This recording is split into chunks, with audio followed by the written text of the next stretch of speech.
guys, welcome back to Honey in the Rock. I'm Sophie, and I don't remember what episode this is, so that doesn't really matter. But today's a solo episode, and I'm back at home. It is Thanksgiving break. The audio might be bad because I left my microphone at school. But the past couple days I've just sort of slowed down a lot, and I've been reflecting on just what the Lord has taught me since being at school, and I can't like grasp everything I've learned yet, or noticed or saw good things, a lot of good things, but then also just some hard lessons that I've had to learn. So hopefully y'all have figured that out and can share just more of what I've learned, because I feel like that's something that's really sweet, is just to share what the Lord is teaching as He's teaching it. But something that I've over and over had to just kind of experience the past few months as a freshman at college is that my soul is completely satisfied in Jesus, and no one or anything can fill that. I think we long to satisfy a void in our life when we're not pursuing the Lord. And so sometimes that looks like drugs or sex or alcohol, or just posting things on Instagram, or craving attention from guys, or wanting to be a part of the friend group, or saying yes to a whole bunch of things even though you know you can't do all of them, or trying to do so good in school to prove your worth there. And I think that's something that just kind of highlighted, especially at the beginning of college. I can't speak for the end of college, but especially at the beginning of college, just realizing like all of the things that the world have to offer that are right at our fingertips will not satisfy us and complete our soul. Only Jesus can do that. And I think it goes down to an envy problem. I mean, obviously, like what I just said, like it is filling this void that we have. And I think I've seen in my life, maybe it's this envy problem of looking at other people and saying, well, they have this or they have this. Why is God not giving me this? Thinking I'm like deserve all of these things. And I'll just like look and I'm like, well, that girl has a boyfriend and I can't get one yet. Or the kid I like doesn't even like me back. Or look at this girl, she's posting on Instagram with all of these friends. Why don't I have that many friends?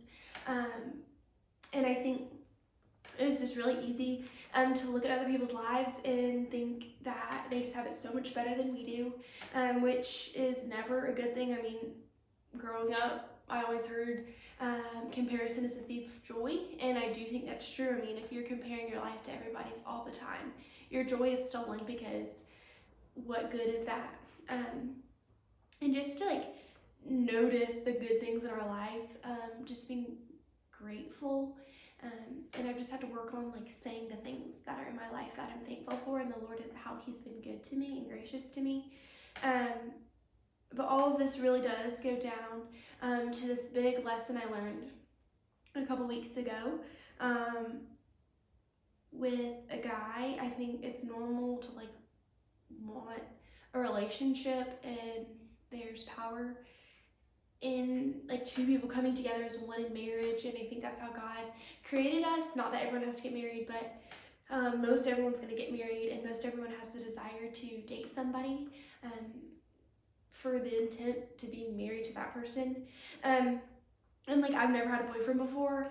I've like experienced like talking to different guys, but I just have never dated. And I get to college, and the three girls that I was hanging out with all the time all had boyfriends, and I was like, oh my, like never had realized how single I was in high school. Almost none of my friends ever dated anybody, and the few people that dated in the senior year, and it was just like normal not to have dated anybody. And like I had gone on a couple dates, which was like a huge deal in high school, but I got to college and I was like, that's not that impressive. Like all these girls are, dating, and they seem so happy, and a couple of those relationships have ended now. And a couple of them, of course, like stayed together and made it past like the breakup season of beginning of college. But that is when I realized like I was quote unquote lacking something good that a lot of people had. And I was like, I deserve a boyfriend. I want a boyfriend. Like, why don't I have like a good guy that loves the Lord more than he'll love me? Like, why? What did I do wrong? Am I doing something wrong? And then like a couple of my friends just kept being like, Sophie, like it's really cool that you've kept your standards this high. And I was like, well, I'm about to lower my standards because this is clearly not working. And it was just really frustrating because it just felt like I quote unquote deserved something that I wasn't getting. And I just was praying a lot about it, and I was like, Lord, like I don't want to just date a guy, like I want it to be the right guy, so I'm not desperate enough to just choose anyone. But it's frustrating to watch all these other girls so happy in these relationships. And then my brother reminded me, he was like, you're just a freshman. And I was like, true, it's early on, and just like calm down and take a step away. And so I think when you're in the mindset that I was in, there's these 3 problems, and I saw this in New Morning Mercies. They shared this one of the days. But I think when you think Jesus is withholding something that you want, you feel entitled to have it. And so the first problem is you're convinced that something is a need, then you feel entitled to it, so you are sure it's right to have in your life. And so when I viewed having a boyfriend as a need, or whatever you want in your life, so maybe it's a certain job or a certain house, or to get engaged at a certain time, or to get into a certain school, or to have a perfect thing happen in your family, whatever it is that it's not a need, but you make it become a need in your life, you feel entitled to it, and you feel like you can just yell at God to give it to you.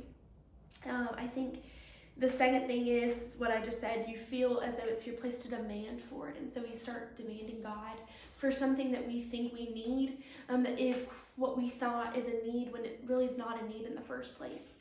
And number 3, I think the most dangerous one is when you think God is withholding something from you that you deserve. You judge the love of God by his willingness to deliver it. And so you start saying like, God doesn't love me because he's not giving me a boyfriend, or I guess God is not that good all of the time because I didn't get the job I wanted, or me and my husband got a divorce and he was horrible to me, so like, yeah, God's actually just not that good. And so once we start judging the love of God by his willingness to deliver our thing that we want or think we need so badly, that's where the devil's going to come in and sneak lies into your head. And so I saw that. Like, I was like, I like deserve a boyfriend. Like, I've earned, like I feel like I've matured enough to deserve this boyfriend. Like, I feel like I'd be a good girlfriend, and all these silly things. I'm like, obviously that's like a silly, probably a silly example, because I know there's a lot more intense situations out there. But it's what I thought I deserved and what I wanted so badly that I saw it as a need. Like, I needed a boyfriend to become happy and content and all of these things. And I was talking to my brother's girlfriend, Erin, the other day, and she was like, I thought that once I started dating Casey, which is my brother, that all my problems would go away. And she's like, but you still have school assignments that you have to turn in. You still have friends that might get mad at you. You might still get annoyed with your parents, or you might, like, whatever it is, your problems don't just go away once you have this thing that you want so badly. And that's when I realized, like, this could become an idol if I don't stop it. The want of a boyfriend, or whatever it is in your situation, again, like the want of something so badly, can become an idol in your life, and you're starting to determine God's goodness based off of if he delivers the thing you want to him. And so after a lot of prayer, the Lord put a guy in my life. And obviously I won't share details because this doesn't just apply to me. But he was a good kid, and my family liked him, and he was really sweet, and he was a Christian, and he, like, I keep saying quote unquote in case you can't see my hands doing my little bunny ear things, but like, he checked all the boxes on paper. And I was like, this is perfect. Like, I've been praying for this. I really liked this other guy, but like, this maybe was gonna make me stop liking the other guy. And he's right in front of me. And so we went on some dates. We hung out in group settings, and he was really nice. But I wasn't like, this is who I'm supposed to date right now. And it was really confusing because so badly I wanted a boyfriend. And I mean, there was a guy placed in my life that was a really good kid. I mean, he was awesome. He is awesome. and he's a good friend, he works hard, he still like checks all these boxes. And I was just like, I'm asking for this, why am I not wanting to like him? Why is it not working? And obviously still single, so nothing happened with it, but I was just so confused because I was like, Lord, why did that happen? Like, I still like this, I have a crush on this other guy, I'm still interested in him, but this kid was awesome, like, why did I not like him? And my friend sent me this quote the other day, and it says, some things God allows you to experience everything you thought would satisfy your soul, only to understand it doesn't. In our quest for contentment, we chase after wealth, success, relationships, and pleasure, thinking they will bring us happiness. However, it is the aftermath that we come to understand they are fleeting and hollow. This realization leads us back to God every time. And so the Lord kindly showed me something that would give me what I wanted, which was a boyfriend. And he was like, okay, here's a good guy. Like, he's a great kid. Like, it would have been totally fine if I dated him. And I mean, it was just so interesting because it's what I thought would satisfy me. Like, I thought once I had a boyfriend, the things that were hard about college would no longer be hard because I had a boyfriend, or the things that I struggled with in life would go away because I had a boyfriend. And so the Lord showed me what I thought would help satisfy my soul, and in that I realized it didn't. And it's not this other kid's fault, it was my own heart of being like, no guy is here to satisfy and complete my soul. If he's chasing after Jesus and I'm chasing after Jesus, then we'll meet up there and it's great, and we can like have a healthy relationship in that, but he's not going to complete me. And so that quote just like literally covered it perfectly. Like, sometimes God allowed me to experience that, because that immediately made me stop idolizing this idea of having a boyfriend. If I have one, great, I'd be so excited. Hopefully he's cute and nice and whatever, but it was like less about having the boyfriend, it was more about the Lord just showed me like, these things are not going to complete you. These things are not going to satisfy your soul the way I satisfy your soul. And so only Jesus can satisfy my soul. And since we have envy problems, it's a sin that's in our heart. Since we have that envy problem, we think we deserve things that other people have, gifts from God, that we're like God, demanding God to give us these gifts. But in his perfect timing, he will. And so anyways, in all of that, I hope this is making sense, but in all of that, I just started praying like, Lord, okay, I need to surrender this to you. Like, surrender the guy that I would be interested in dating, who I've like obviously never gone on a date with. I don't even know if he likes me, but I needed to surrender that to God and like give it to him completely, because I was able to say like, I trust God's plan and I want God's plan. But there's not peace until I surrender, because with surrendering comes peace, I believe. And so I just started praying every day for a couple weeks. I was like, Lord, like, if this person is good for me, you're not going to withhold that from me. And I know that, and it's going to be in your perfect timing. And obviously nothing has changed yet. But after praying that and praying that and praying that, being like, but Lord, like, if this is not for me, I'll close the door. If this is your will, I don't want to force it. And just one day I woke up and my roommate had gone to class, and I was like journaling in the dorm, and I had read my Bible and I was journaling, and I just had this like wave of peace wash over me. And I was like, I'm surrendering it. Like, I'm surrendering it fully. This thing that I want, which is like an okay thing to want, to have a boyfriend. But I was like, but Lord, like, it is not something that I have to have. You still complete me. You're still everything to me. Help me seek you first always. And I just had surrendered it, and the Lord really just took it from me. And now I just have so much peace about the situation, that if I'm supposed to date this kid, it's going to all work out. And if I'm not supposed to date him, then the Lord is going to surprise me in a different way. But this whole idea, the thing I want, or the thing, whatever, the thing you want in life, it's not going to complete me. And I've just come to learn that and experience that. And that doesn't mean every day I wake up being like, yay, I'm so glad still single, or I'm so glad that this prayer hasn't been answered the way I thought. But it's just surrendering it daily and giving it to Jesus and just sitting at his feet being like, I trust you and I want your plan, I want your will to be done in my life. And so I think God so kindly showed me that nothing else can satisfy my soul, and I cannot envy other people's lives and relationships and status and grades and all these things, because that's just going to bring me to try to strive and force things to happen that aren't supposed to happen. And so I just need to rest in who Jesus is and celebrate other people well, just celebrate their life and things that God has done in their life. And in return, like, good friends will celebrate me back, but just working on celebrating them instead of envying other people's lives, and just that reminder in every aspect of my life that I am completely satisfied in Jesus, whether he answers prayers that I pray in the way I thought he would or not, he still satisfies my soul completely. And then one other random thing that I've learned is not really in dating, but that we don't have to earn people's love. And I think that was something that I eventually created in my head when I was still single after my whole life.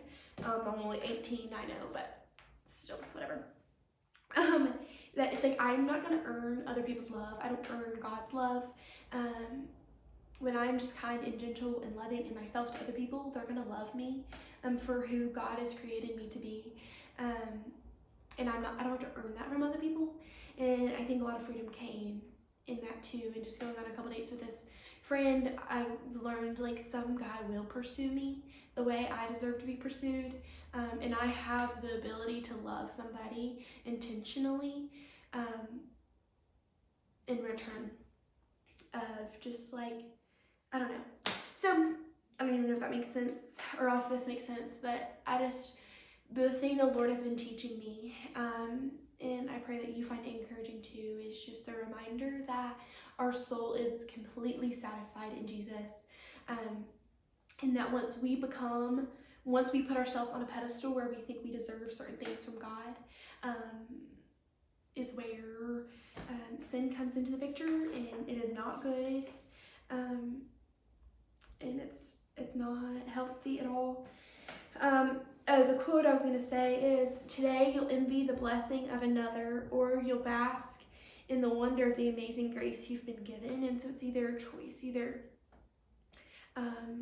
do I want to envy the blessing of somebody else, or do I just want to sit in the amazing grace that the Lord has given me? And so when envy rules your heart, the love of God doesn't. Envy is assuming that you deserve a blessing that you don't deserve. When your heart is ruled by envy, the attitude of I am blessed gets replaced with the attitude I deserve. Envy is selfish at the core. Envy always puts you in the center of the world. It makes everything all about you. It causes you to examine life from the sole purpose of your wants, needs, and feeling. Envy can cause you to question the goodness and the faithfulness and the wisdom of God. Envy accuses God of not knowing what he's doing or being afraid to do what he's promised. When you're convinced that a blessing of another has ought to belong to you, you don't just have a problem with that person, you have a problem with God. When you begin to ask questions of God's goodness, you quit going to him for help. Why? Because you don't seek the help of somebody you've always come to doubt. Envy does something else that is spiritually deadly. It assumes understanding that no one has. Envy does not assume that you know more about the other person's life than you can know. It assumes that you have a clearer understanding of what's best than God does. It causes you to forget God's amazing rescuing, transformation, empowering, and delivering grace. You become so occupied with accounting for what you do not have that the enormous blessing of God's grace, blessed that we could not have earned, achieved or deserved, goes unrecognized and uncelebrated, because envy focuses on more what you want than it does on the life that God has called you to do. It keeps you from paying attention to God's commands and warnings, and therefore leaves you in moral danger. The only solution to envy is God's rescuing grace that returns self-centered sinners into joyful and content worshipers of God. And so that was kind of a couple paragraphs from the New Morning Mercies book. But it's just like so crazy, and the Lord has just been teaching me so many things, and I'm just so thankful. And I just have to pray that He takes envy out of my heart and reminds me of the goodness that He has done in my life, in ways He's been gracious to me time and time again. And sometimes you just have to ask Him to remind you of His goodness and to show you His goodness in the little ways in life. And He does, because He is so good to us. And even in the hard seasons of life, and even in bad or the uncomfortable, God is still good, and He still will reveal His goodness to us. And so I encourage you to ask God to show you His goodness in the small ways in life and in the big ways in life, so you can celebrate Him and praise Him all of the days of your life, and just a reminder that your soul is satisfied completely in Jesus. So thank you guys for listening to this episode. I hope it made sense. It's just a thing the Lord has been laid on my heart to share. And I hope I did it in, an honoring way to the other people in my life, the stories I told. Also, if you've not ordered my book yet, you still can do that on Amazon, and it should get here before Christmas if you want to give it to somebody as a present, or if you want to put it on your Christmas list. It's called Oh Honey, and it's on Amazon or Barnes & Noble, but I bet Amazon you probably can get free shipping, so that makes more sense. But I appreciate everyone who has read it already. The Lord was so kind to give me the opportunity to write a book and share parts of my stories that I was scared to share because they're vulnerable and raw and deep.